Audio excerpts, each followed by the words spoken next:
Hello नमस्ते दोस्तों, राधे राधे आप सभी को। तो आई होप आप सब अच्छे होंगे, स्वस्थ होंगे, मस्त होंगे।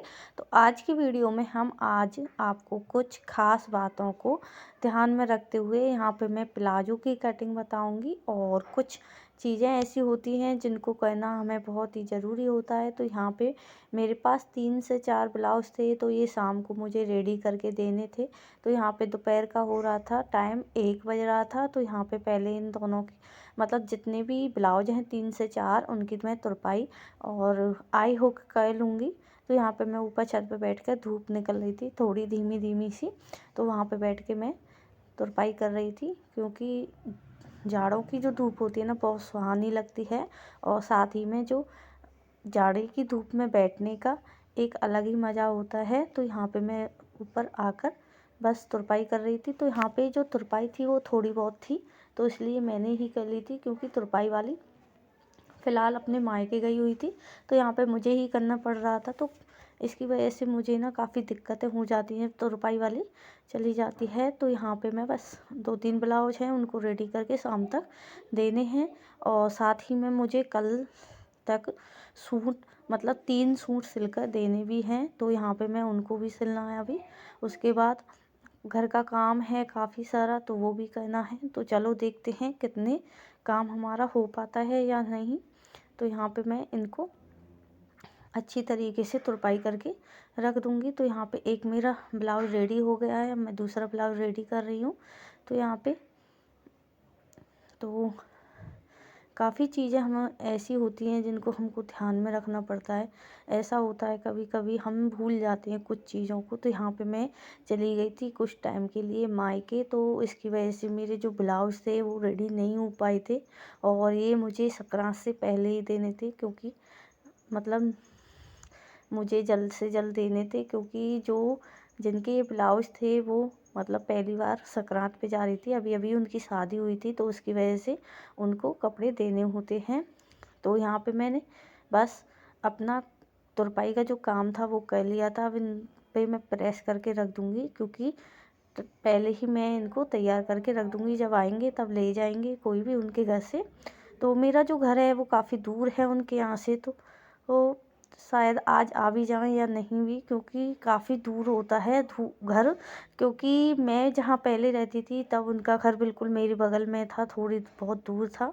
अब फ़िलहाल वो काफ़ी दूर आ गई हूँ मैं, तो उसकी वजह से काफ़ी दिक्कतें हो रही हैं। मेरी जो पहले कस्टमर थे सिलाई वाले, तो काफ़ी दिक्कतें हो जाती हैं जो ग्राहक होते हैं उनके।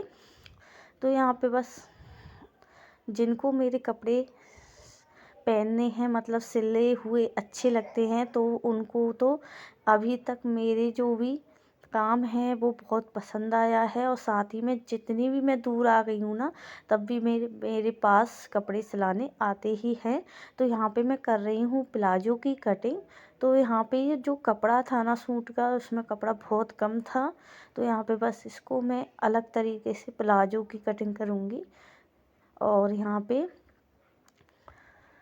मैंने इसको डबल फोल्ड कर लिया है। तो मैं इसको अढ़ाई में काट रही हूँ, क्योंकि इसमें अगर मैं लंबाई में काटूँगी तो इसकी जो लेंथ है वो निकल नहीं पाएगी, और कपड़ा भी हमारे पास कम है। तो यहाँ पे मैं इसकी इस तरीके से 4 फोल्ड करके बिछा लूँगी। तो यहाँ पे जो हमारा कमर है उससे 4 से 5 इंच हम एक्स्ट्रा लेते हुए इसको फोल्ड कर लेंगे।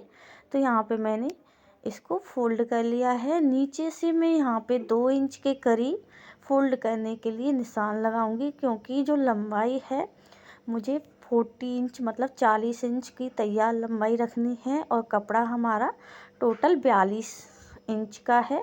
तो यहाँ पे मुझे लास्टिक के लिए भी कपड़े को फोल्ड करने के लिए बचाना है। तो यहाँ पे नीचे की साइड में मैं इसको 2 इंच का मार्जिन ले रही हूँ फोल्ड करने के लिए। तो यहाँ पे मैं उनको निशान लगा दूँगी। तो आप कम कपड़े में भी इस तरीके से प्लाजो बना सकते हैं। तो यहाँ पे मैं 40 इंच पे निशान लगा रही हूँ, और ऊपर हमने 2 इंच मैंने फोल्ड करने के लिए लिया है लास्टिक के लिए। तो यहाँ पे नीचे की जो मोहरी है वो मैंने 8 इंच की ली है, और 1.5 इंच मैंने यहाँ पे मतलब मोहरी नहीं ली, मतलब कमर का साइज था 9 इंच। 36 हमारी कमर है तो उसका चौथा हिस्सा मैंने 9 इंच लिया है।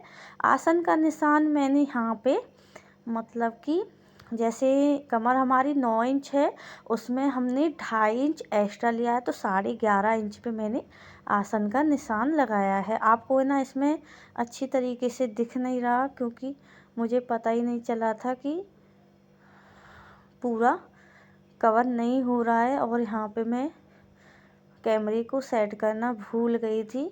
तो अगर आपको इस तरीके की प्लाजो की कटिंग आपको चाहिए तो आप मुझे कमेंट करके बता सकते हैं, मैं आपको नेक्स्ट वीडियो में बताऊंगी।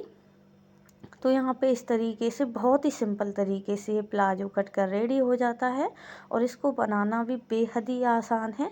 अगर आप न्यू सिलाई सीखे हो, मतलब शुरुआत की है, तो आप इस तरीके से नॉर्मल जैसे कपड़े होते हैं उनकी शुरुआत कर सकते हैं, और यहाँ पे अच्छी तरीके से सिलाई कर सकते हैं। सिलाई करना बेहद ही आसान है, बस उसको समझना ज़रूरी है। बस आपको थोड़ा सा दिमाग लगाना होता है, क्योंकि कोई भी आप काम करोगे ना तो वो सिर्फ दिमाग के अलावा काम नहीं होता। तो यहाँ पे सिलाई में जो काम है वो सिर्फ दिमाग के ऊपर होता है।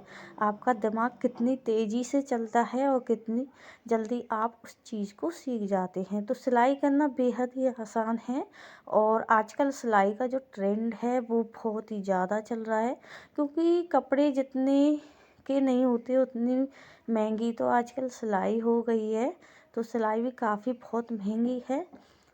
तो यहाँ पे बस इसकी मैं कटिंग वगैरह करके रख दूँगी और सिलाई कर लूँगी। तो बस यहाँ पे मैंने कटिंग कर ली है, और यहाँ पे मैं बाजू कट कर रही हूँ, क्योंकि मेरे पास जो सूट का कपड़ा था तो उसमें बाजू नहीं निकली थी। तो यहाँ पे मैं इसके जो प्लाजो है उससे ही यहाँ पे मैं बाजू की कटिंग कर रही हूँ। तो आपको वीडियो कैसी लगी तो कमेंट करके बताएं ज़रूर से ज़रूर। वीडियो अच्छी लगे तो लाइक कर दें, शेयर कर दें, और सब्सक्राइब करना बिल्कुल ना